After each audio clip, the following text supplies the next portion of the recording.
Hello, ഇന്ന് വന്നേക്കുന്നത് chicken മുഗലായി റെസിപ്പിയാണ് കേട്ടോ. അപ്പോൾ പേര് പോലെ തന്നെ സ്പെഷ്യൽ ചിക്കൻ കറിയാണ് കേട്ടോ. അപ്പോൾ അതിന് വേണ്ടിയിട്ട് ചിക്കൻ എടുത്തിട്ടുണ്ട്. അതിലേക്ക് മഞ്ഞൾപ്പൊടി, മുളക് പൊടി, ഉപ്പ്, garam masala, ginger garlic paste, അധികം പുളിയില്ലാതെ കുറച്ച് തൈരും കൂടി ഇട്ടിട്ട് നല്ലപോലെ മിക്സ് ചെയ്തിട്ട് ഒരു അരമണിക്കൂർ റെസ്റ്റ് ചെയ്യാൻ വേണ്ടി വെക്കാം കേട്ടോ. അതിനുശേഷം ഒരു പാനിൽ ഓയിൽ ഒഴിച്ച് കൊടുത്തിട്ട് ഇതൊന്ന് ഫ്രൈ ആക്കി എടുക്കുന്നുണ്ട് കേട്ടോ. അപ്പോൾ എന്നിട്ട് ആ ഓയിലിൽ തന്നെ നേരിതാക്കി അരിഞ്ഞ കുറച്ച് സവാള ഒന്ന് വഴറ്റിയെടുക്കുക. പിന്നെ ഇഞ്ചി വെളുത്തുള്ളി പേസ്റ്റ് ഇട്ട് കൊടുക്കുക.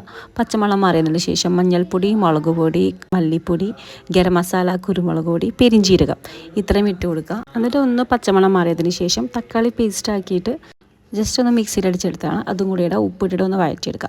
പിന്നെ കുറച്ച് കശുവണ്ടി കുതിർത്തി വെച്ചിട്ടുണ്ടായിരുന്നു, അതും ഒന്ന് ജാറിൽ അരച്ചെടുത്തിട്ടുണ്ട്. അതും കൂടെ ചേർത്ത് നല്ലപോലെ മിക്സ് ചെയ്യുക. പിന്നെ കുറച്ച് തൈരും കൂടെ ആഡ് ചെയ്യുക. കുറച്ച് ചൂടുവെള്ളം കൂടെ ഒഴിച്ച് നല്ലപോലെ മിക്സ് ആക്കിയതിന് ശേഷം കുറച്ച് പച്ചമുളക് അരിഞ്ഞത്, ഞാൻ 2 പച്ചമുളക് എടുത്തേക്കുന്നത്, കുറച്ച് മല്ലിയിലയും കൂടെ ഇട്ട് കൊടുക്കുക. കുറച്ച് കസൂരി മേത്തി കൂടെ ഇട്ടിട്ട് ഒരു 10 മിനിറ്റ് ഒന്ന് വേവിച്ചെടുക്കുക കേട്ടോ.